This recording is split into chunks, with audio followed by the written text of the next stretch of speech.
नीलकंठ ने बताया कि मनुष्य का सबसे उत्तम और श्रेष्ठ दान क्या है, जिसका फल उसे अवश्य ही मिलता है। कहानी बहुत ही ज्ञानवर्धक और जीवन का मार्गदर्शन करने वाली है, इसीलिए कहानी को पूरा अंत तक जरूर सुनें। नमस्कार प्यारे साथियों। एक वट वृक्ष पर एक नीलकंठ अपनी पत्नी के साथ रहता था। एक दिन की बात है, नीलकंठ और उसकी पत्नी भोजन कर रहे थे। तभी नीलकंठ की पत्नी की नज़र एक बुजुर्ग किसान पर पड़ती है, जो एक पेड़ के नीचे बैठकर भोजन करने जा रहा था। तभी वहाँ एक भूखा भिखारी आता है और उस बूढ़े किसान से भीख मांगने लगता है। उस बुजुर्ग किसान ने खुद भोजन ना करके अपना खाना उस भूखे भिखारी को दे दिया। यह देखकर नीलकंठ की पत्नी ने कंठ से कहती है, हे प्रियवर, उस बुजुर्ग किसान ने खुद भोजन न करके अपना भोजन उस भिखारी को क्यों दे दिया। तब नीलकंठ कहता है, प्रिय, प्रत्येक मनुष्य अपने जीवन में कुछ ना कुछ दान करता है, और कोई भोजन, कोई वस्त्र तो कोई धन दान करता है। लेकिन प्रिय, क्या तुम्हें पता है कि सबसे अच्छा और उत्तम दान कौन सा है? कौन सा दान करने से हमें सबसे बड़ा पुण्य मिल सकता है? इस पर नीलकंठ की पत्नी कहती है, नहीं प्रियवर, ऐसा कौन सा दान है? तब नीलकंठ कहता है, प्रिय, यह बात मैं तुम्हें एक कहानी के माध्यम से बताता हूँ, जो न केवल प्रेरणादायक है, बल्कि जो भी कहानी का ध्यानपूर्वक अंत तक सुनता है, उसे इस कहानी से यह भी पता चलेगा कि सच्चा और अच्छा दान क्या होता है, इसका महत्व कितना बड़ा है। आगे नीलकंठ कहानी शुरू करता है और कहता है, प्रिय, प्राचीन समय की बात है। चंद्रपुर नामक किसी गांव में कैलाश नाम का एक युवक रहता था, जो लकड़ी काट कर अपना जीवन यापन करता था। वह अपनी पत्नी के साथ साधारण जीवन जी रहा था। जलायु लकड़ी से होने वाली आमदनी पर्याप्त नहीं हो पाती थी, जिससे हमेशा उसके परिवार में भोजन और कपड़ों की कमी बनी रहती थी। एक दिन परेशान होकर गुस्से में कैलाश की पत्नी उससे कहती है, कितने दिनों तक यह सिलसिला चलता रहेगा? न कोई त्योहार, न कोई खुशी। क्यों इस लकड़ी काटने के काम को छोड़कर तुम नगर जाकर कोई दूसरा काम ढूंढ लो? कब तक हम यूं ही कठिनाइयों और गरीबी में जीवन बिताएंगे?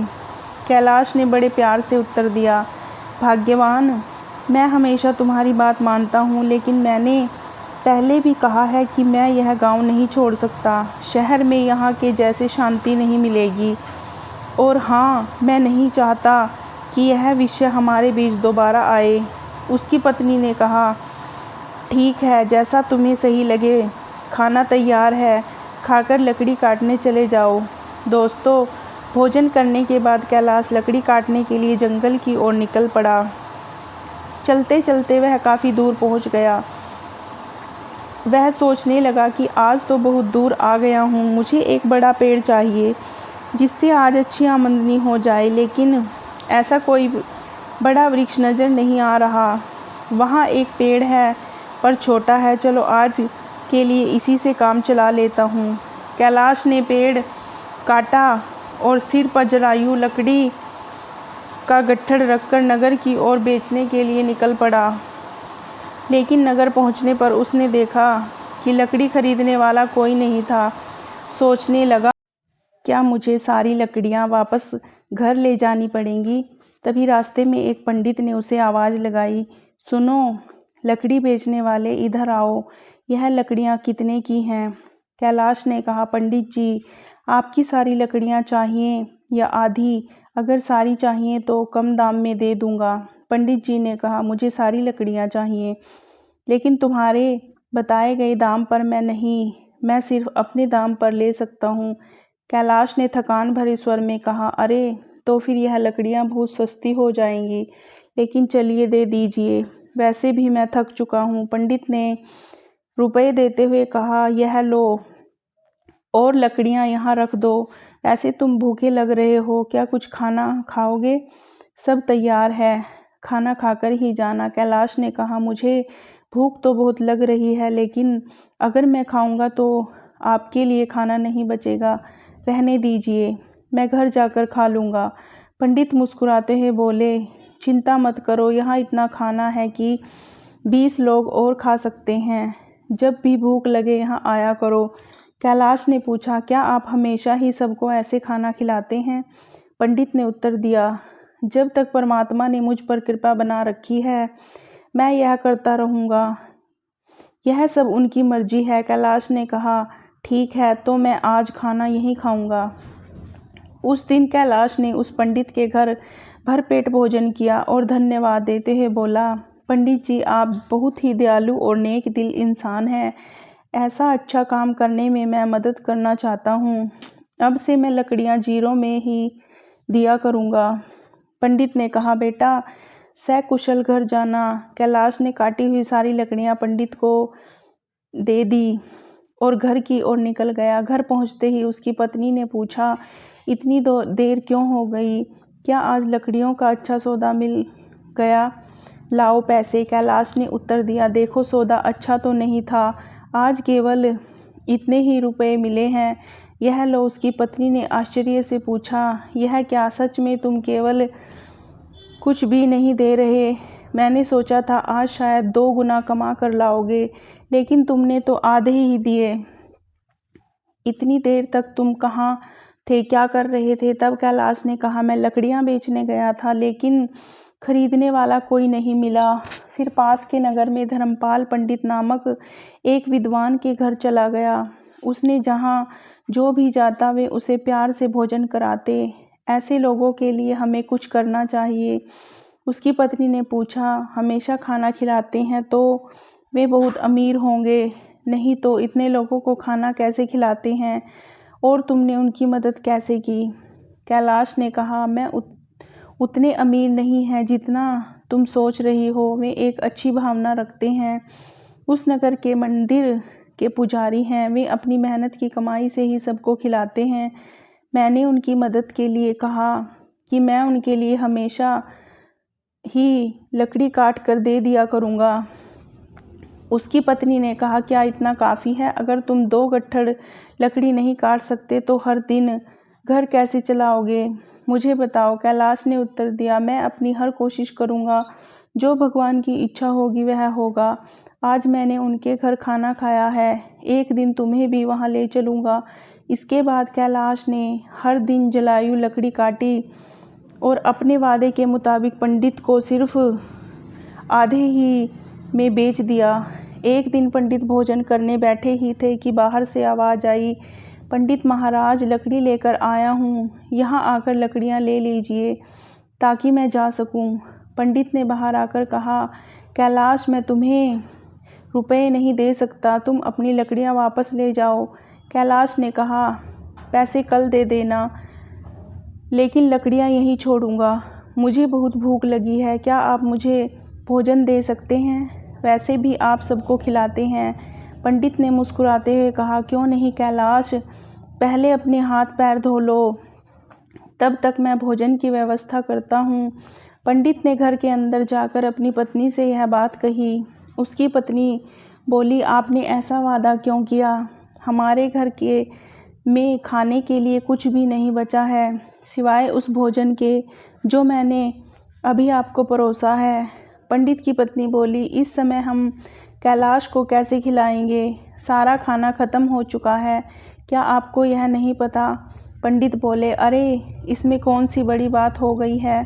तुमने जो खाना परोसा है वह कैलाश के लिए पर्याप्त है। मैं सोच रहा हूँ कि आज उपवास कर लूँ। पंडित की पत्नी बोली, मुझे बताओ तुम ऐसा कितना करोगे? जब हमारे खुद के लिए भी पर्याप्त नहीं है तो दूसरों के लिए इतना सब क्यों करते हो? यह सब कहाँ से आएगा? पंडित बोले, ईश्वर सब कुछ देते हैं, पहले कैलाश को भोजन परोसो। 2 मित्रों पंडित ऐसे ही भोजन को भोजन कराते थे, भले ही उनके पास स्वयं के लिए कुछ भी ना हो। एक दिन कैलाश लकड़ी काटने जंगल गया। उसने सोचा, जंगल के किनारे के सारे सूखे पेड़ तो मैं पहले ही काट चुका हूँ, अब तो बचे हैं वे सब हरे पेड़ हैं। जंगल के अंदर जाना थोड़ा मुश्किल लग रहा है, मैं इससे पहले कभी इतनी अंदर नहीं गया। यहाँ जंगली जानवर भी हो सकता है, अगर मुझे कुछ हो गया तो क्या होगा? यह सोचकर वह जंगल के भीतर डरते डरते चला गया। वह काफ़ी दूर निकल गया, लेकिन कोई उपयुक्त पेड़ नहीं मिला। अचानक उसे एक बड़ा पेड़ दिखा। उसने सोचा, यह शाखा तो बड़ी मजबूत है, इसे काटूं तो 3 गट्ठे लकड़ी बन जाएगी। पहले ही बहुत देर हो चुकी है। यह सोचकर कैलाश उस पेड़ पर चढ़ गया। वह उसी शाखा पर बैठ गया और उसी को काटने लगा। शाखा बहुत बड़ी थी, इसीलिए कटने के बाद वह बगल के पेड़ और एक छोटे टीले के पास गिर गई। तभी अचानक वहाँ एक साधु प्रकट हुए और बोले, मेरी तपस्या किसने भंग की है? लगता है यह तुम ही थे। साधु क्रोध से भर गए और बोले, मैं तुम्हें श्राप देता हूँ कि तुम कुत्ते बन जाओगे। कैलाश घबरा गया और बोला, महाराज मुझे माफ़ कर दीजिए, मुझे नहीं पता था कि आप यहाँ तपस्या कर रहे हैं। साधु बोले, मैं यहाँ वर्षों से तपस्या कर रहा हूँ, तुमने मेरी तपस्या तोड़ी है, इसीलिए तुम इस पाप के भागीदार हो। कैलाश से विनती की, महाराज मैं रोज़ लकड़ियाँ काटने आता हूँ और उन्हें बेचकर अपनी आजीविका चलाता हूँ। मैंने जानबूझकर ऐसा नहीं किया, कृपया इस श्राप को वापस ले लीजिए। यह सुनकर साधु का गुस्सा थोड़ा शांत हुआ। तब वे कैलाश से बोले, मैंने जो श्राप तुम्हें दिया है इसे वापस लेना संभव नहीं है, लेकिन एक उपाय है जिससे तुम इस श्राप से मुक्त हो सकते हो। कैलाश ने पूछा, कृपया मुझे उपाय बताइए महाराज, मैं इस श्राप से कैसे मुक्त हो सकता हूँ? साधु बोले, तुम ऐसे 2 लोगों को ढूंढो जो सबसे अच्छा दान करते हों। उनके भोजन के बाद बचा हुआ एक भी दाना खा लेने से तुम्हारे श्राप का असर धीरे धीरे समाप्त होने लगेगा। तब तुम पूरी तरह सफ़ेद हो जाओगे, तब इस श्राप से मुक्त हो जाओगे। कैलाश ने रोते हुए कहा, महाराज मैं अपनी पत्नी का सहारा हूँ, लकड़ियाँ बेचकर जो पैसे लाता हूँ उससे हमारा गुजारा होता है। अब मैं कुत्ता बन गया हूँ तो मेरा अब क्या होगा? साधु बोले, चिंता मत करो, ईश्वर मदद करेंगे। जब तुम्हारा श्राप टूटेगा तब तुम्हारा जीवन सुखी हो जाएगा, धन धान्य से भरा होगा और तुम्हें हर कष्ट से मुक्ति मिलेगी। यह कहते हुए साधु वहाँ से चले गए। कैलाश साधु के श्राप के कारण कुत्ते में बदल जाता है। इसके बाद कैलाश श्राप से छुटकारा पाने के लिए यात्रा पर निकल पड़ता है। वह सोचने लगता है, जैसा साधु ने कहा, मुझे सबसे अच्छा दान देने वाले कहाँ मिलेंगे? मेरी समझ में कुछ नहीं आ रहा। पंडित जी वह बड़े ही उदार और नेक दिल वाले व्यक्ति हैं। अब मैं सबसे पहले उन्हीं के पास जाता हूँ। कैलाश कुत्ते के रूप में पंडित के घर पहुँचता है। पंडित अपनी पत्नी से कहते हैं, चलो अच्छा, आज मैं बिना किसी बाधा के सभी मेहमानों को भोजन खिला पाया, सच में भगवान की कृपा है। पंडित के भोजन कर लेने के बाद उनकी पत्नी ने बचे हुए भोजन को बाहर फेंक दिया। कैलाश कुत्ते के रूप में वहां पहुंचा और पंडित के बचे हुए भोजन को खा लिया। खाना खाते ही उसका आधा शरीर सफ़ेद हो गया।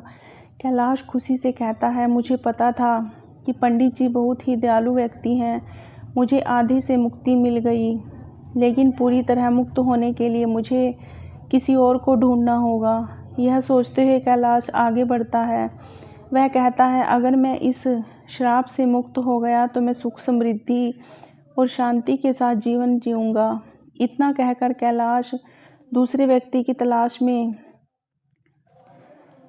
निकल पड़ता है। एक दिन वह मोहन नाम के एक युवक को हल जोतते हुए देखता है। कैलाश कुत्ते के रूप में उसके घर के सामने बैठ जाता है। तभी राम नाम का एक व्यक्ति वहां से गाय लेकर जाता है। वह कहता है, मोहन बहुत ही नेक इंसान है, वह सिर्फ मुझे ही नहीं कई और लोगों को भी गाय दान कर रहा है, ऐसे व्यक्ति को आशीर्वाद मिलना चाहिए। कैलाश यह सुनकर सोचता है, वह आज मुझे श्राप से मुक्ति मिल जाएगी। मोहन भी पंडित जी के जैसे ही दयालु होंगे। अब देखता हूँ वह कब भोजन करते हैं। कैलाश वहाँ बहुत देर तक इंतज़ार करता रहा। मोहन ने जब भोजन किया और पत्तल को बाहर फेंक दिया तो कैलाश तुरंत उस पत्तल पर बचा हुआ खाना खा लेता है। लेकिन यह देखकर वह हैरान रह जाता है कि वह कहता है, अरे मेरे शरीर का रंग नहीं बदला, मोहन ने तो गाय का दान भी किया है, फिर भी यह क्यों नहीं हुआ? मुझे कुछ समझ नहीं आ रहा। थोड़ी देर बाद कैलाश वापस पंडित जी से घर के बाहर आकर बैठ जाता है। वहाँ उसने 2 युवकों को बातचीत करते हुए सुना। पहला युवक बोला, अरे भाई, आज मोहन ने फिर गाय का दान दिया। दूसरा बोला, हाँ, वह चाहे कितना भी बड़ा दानी दिखे लेकिन हमेशा नगर के बाहर वालों को ही बुलाकर दान करता है। सच जानोगे तो हैरान रह जाओगे, उसकी सारी गायें 2 महीने से ज़्यादा दूध नहीं देती। पहला युवक चौंक कर बोला, क्या अगर वह ऐसा करता है तो उसे अवश्य ही पाप लगेगा। हमारे राजा की तरह कोई और नहीं कर सकता। वह एक महान दानी है। 1 हफ्ते खाना बांट रहे हैं और कल आखिरी दिन है। अन्य दान के साथ वस्त्र दान भी करेंगे। राजा खुद वहाँ सबके साथ 1 हफ्ते से खाना खा रहे हैं। कभी उनके जैसा परोपकारी देखा है कहीं? अरे यह तो कुछ भी नहीं। उन्होंने हमारे नगर में अच्छी सड़कें बनवाई हैं, हर जगह कुएं और तालाब खुदवा दिए हैं। सच में उन्होंने हमारे लिए बहुत कुछ किया है। ऐसा धर्मात्मा मैंने कभी नहीं देखा। यह बातें सुनकर कैलाश बहुत खुश हुआ। उसके मन में विचार आया, चलो अब तो तय है कि मुझे मेरे श्राप से मुक्ति मिल जाएगी। मुझे तुरंत राजा के पास जाना चाहिए। वह राजमहल में नहीं बल्कि लोगों के साथ खाना खा रहे हैं, इस अवसर पर लाभ उठाना चाहिए। अगले ही दिन कैलाश उस जगह पहुंच गया जहां राजा भोजन करा रहे थे। वहां उसने राजा को कपड़े बांटते हुए देखा। वह सोचने लगा, राजा कितने महान हैं। वह भोजन देने के साथ साथ सभी को वस्त्र भी बांट रहे हैं। मैं जिन अच्छे लोगों को ढूंढ रहा था, निश्चय ही यह वही व्यक्ति है। मुझे उनके भोजन के बाद इंतजार करना होगा। राजा के भोजन करने के बाद सैनिक उस पत्ते को बाहर फेंक देते हैं जिसमें राजा ने खाना खाया था। यह देखकर कैलाश वहां गया और उस पत्ते में से बचा हुआ खाना खा लिया, लेकिन यह देखकर वह चौंक गया। उसने कहा, अरे यह क्या, इतने महान दानी राजा का भोजन करने के बाद भी मेरा रंग नहीं बदला। यह श्राप तो किसी दूसरी वजह से लग रहा है। मुझे तुरंत उस साधु के पास जाना चाहिए जिन्होंने मुझे यह श्राप दिया है। कैलाश उस स्थान पर पहुंचता है जहां साधु मौजूद थे। वह साधु को प्रणाम करता है। साधु उसे निराश देखकर पूछते हैं, क्या हुआ कैलाश? ऐसा लगता है कि तुम्हें अभी तक केवल एक ही सही व्यक्ति मिला है। तुम्हारा केवल आधा रंग ही बदला है। क्या तुम्हें और कोई नहीं मिला? श्राप मिले हुए भी काफ़ी समय हो गया। कैलाश कहता है, महाराज, पंडित जी को खाना खाकर मैं आधा ठीक हो गया। इसके बाद मैंने उनसे भी बड़े दानी लोगों को देखा लेकिन उनके खाने का कोई असर नहीं हुआ। साधु थोड़ी देर रुककर बोलते हैं, इसमें आश्चर्य की बात नहीं। उनके कर्मों का वास्तविक स्वरूप जानना जरूरी है। आगे कैलाश कहता है, इसके अलावा हमारे नगर के राजा बहुत धर्मी हैं। 1 हफ्ते तक राजा ने सभी को भोजन कराया और वस्त्र भी बांटे। इतना धर्मप्राय व्यक्ति द्वारा खाया हुआ भोजन खाने के बाद भी मैं श्राप से मुक्त नहीं हो पाया। इसमें कुछ रहस्य जरूर है। मुझे कुछ समझ नहीं आ रहा है। महाराज, कृपया आप ही बताइए। साधु ने कहा, कैलाश, जिन जिन लोगों को तुमने देखा उनमें से किसी का दान सच्चा दान नहीं था। मोहन ऐसी चीज़ें दान कर रहा था जिनकी उसे कोई ज़रूरत नहीं थी। अगर उसे उनकी ज़रूरत होती तो वह उन्हें कभी दान नहीं करता, और राजा जो कुछ भी देता है उसे दान नहीं माना जा सकता क्योंकि वह खुद नहीं कमाता। वह तुम्हारे जैसे लोगों द्वारा दिए गए राजस्व का उपभोग राज्य के लोगों पर करता है। साधु ने आगे कहा, कल के दान में जो भोजन और वस्त्र बांटे गए वे भी राजस्व से आए हुए थे। इसीलिए राजा द्वारा किया गया दान नहीं माना जाएगा। वह सिर्फ लोगों को पैसा लोगों पर खर्च कर रहा है। ऐसे में राजा के भोजन का तुम्हारे श्राप पर कोई असर नहीं हो सकता। समझ लो, सही दान वही था जो पंडित ने भूखे को भोजन देकर किया। भले ही उन्होंने खुद नहीं खाया लेकिन उनका दान सबसे श्रेष्ठ था। इसीलिए तुम्हें और प्रयास करना होगा। तुम श्राप से मुक्ति के करीब हो। कैलाश ने कहा, समझ गया महाराज, धन्यवाद। उदास मन से कैलाश वहाँ से चल पड़ा। उसने सोचा, बाप रे, कितनी दूर आ गया हूँ, बहुत भूख लगी है, अच्छा होगा कि पास में कुछ खाने को मिल जाए। तभी उसने देखा एक किसान घड़े में पानी लेकर जा रहा था। पास में खड़े दो युवक आपस में बातें कर रहे थे। उस किसान को देख रहे वह रोज इस धूप में इस पानी से भरे मटके से यहाँ से गुजरने वालों को पानी पिलाता है। वह बूढ़ा आदमी 80 साल से अधिक का लगता है, पर फिर भी उसका काम काबिले तारीफ है। थोड़ी देर में किसान ने खाना निकाला और खाने लगा। कुत्ते के रूप में भूखे कैलाश को देखकर किसान ने अपने भोजन में से कुछ दिया और उसे दे दिया। जैसे ही कैलाश ने वह भोजन खाया, उसका श्राप समाप्त हो गया और वह वापस इंसान बन गया। उसने किसान को धन्यवाद दिया और खुशी खुशी वापस लौट गया। उसने सोचा, सचमुच दान कभी छोटा या बड़ा नहीं होता। भूख मिटाने वाले पंडित और प्यास बुझाने वाले इस किसान जैसा होना ही सच्चा दान है। सबसे अच्छा दान वही है जो निस्वार्थ भाव से दूसरों की मदद के लिए किया जाए। चलते चलते कैलाश अपनी पत्नी के पास अपने घर पहुंच गया और खुशी से रहने लगा। उधर पंडित ने इतना दान कर दिया था कि उसकी आर्थिक स्थिति खराब हो चुकी थी।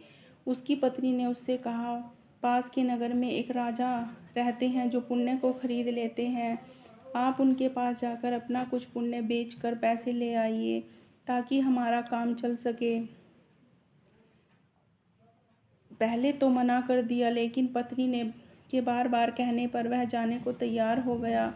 उसकी पत्नी ने उसके खाने के लिए 4 रोटियां बना कर दी। पंडित अपने घर से चला पड़ा।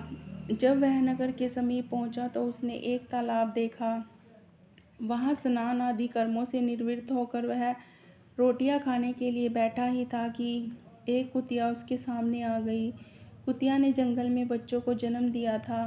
3 दिन की कुतिया और उसके बच्चे भूखे थे।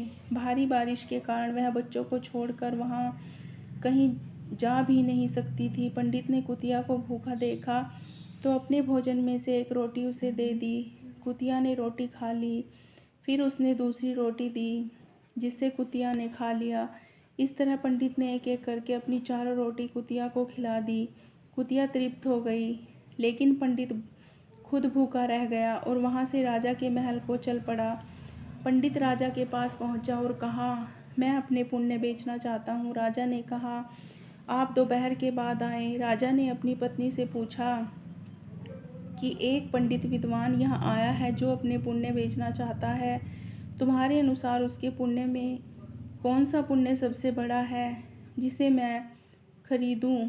पत्नी ने कहा, जो आज उसने जंगल में 3 बच्चों वाली कुतिया को रोटी खिलाकर कमाया, वही पुण्य अच्छा है। पत्नी ने यह बात सुनकर राजा पंडित के पास गया और बोला, आप कौन सा पुण्य मुझे देंगे?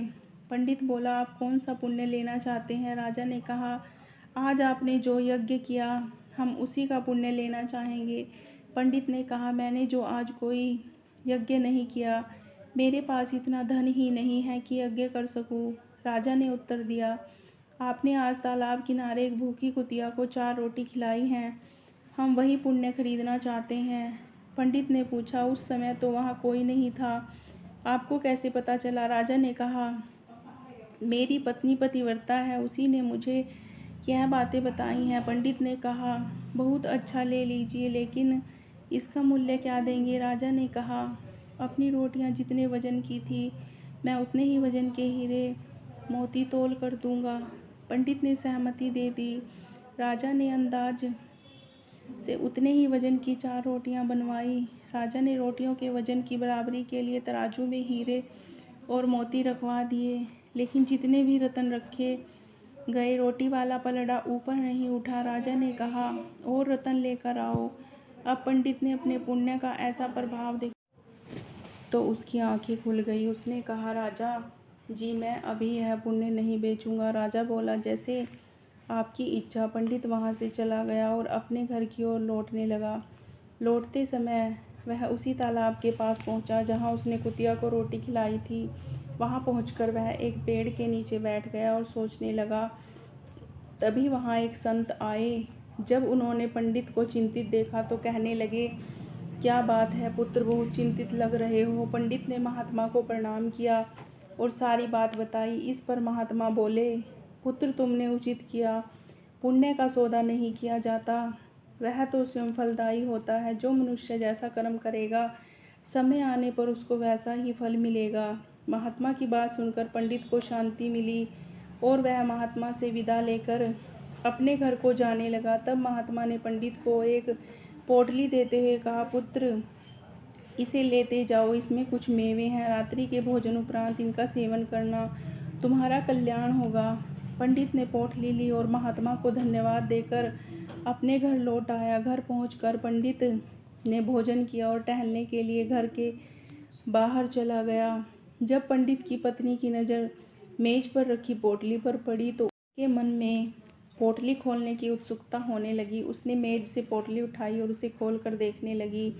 जब उसने पोटली खोली तो उसके आश्चर्य का ठिकाना नहीं था। पोटली में हीरे, पन्ने और मणिक चमक रहे थे। वह बेहद प्रसन्न हुई। थोड़ी देर बाद जब पंडित वापस आया तो उसकी पत्नी ने पूछा, इतने सारे हीरे पन्ने कहाँ से ले आए? पंडित ने कहा, क्यों मजाक कर रही हो? सूखे मेवे तुम्हें हीरे मोती लग रहे हैं। पत्नी बोली, मजाक नहीं कर रही, मैंने खुद पोटली खोल कर देखी है, उसमें तो ढेर के ढेर बेशकीमती हीरे पन्ने भरे पड़े हैं। पंडित बोला, मुझे लाकर दिखाओ। पत्नी ने पोटली को उसके सामने रख दिया।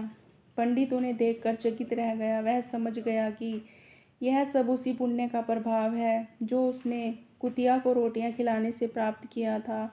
वह महात्मा कोई और नहीं, साक्षात परमात्मा थे। फिर उसने अपनी यात्रा का सारा वृत्तांत अपनी पत्नी को सुनाया। उसने बताया कि किस प्रकार राजसी और तामसी दान का फल सीमित होता है। एक भूखी कुतिया और उसके बच्चों को रोटियां देने के कारण यह चमत्कार हुआ।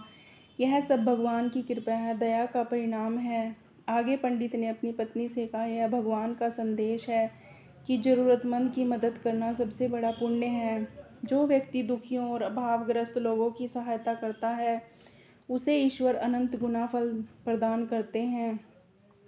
दोस्तों, आज के समय में समाज में कई लोग दान सिर्फ अपने मान सम्मान और प्रतिष्ठा के लिए करते हैं।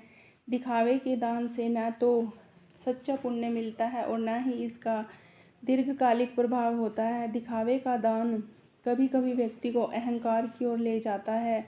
दान हमेशा निस्वार्थ भाव से होना चाहिए।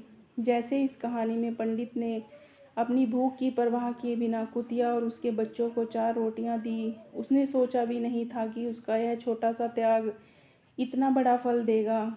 मित्रों, इस तरह यह कथा हमें यह बताती है कि ज़रूरतमंद की सहायता करना असली अवसर वही होता है जब वह वास्तव में संकट में ही आपदा के समय दिया गया हो।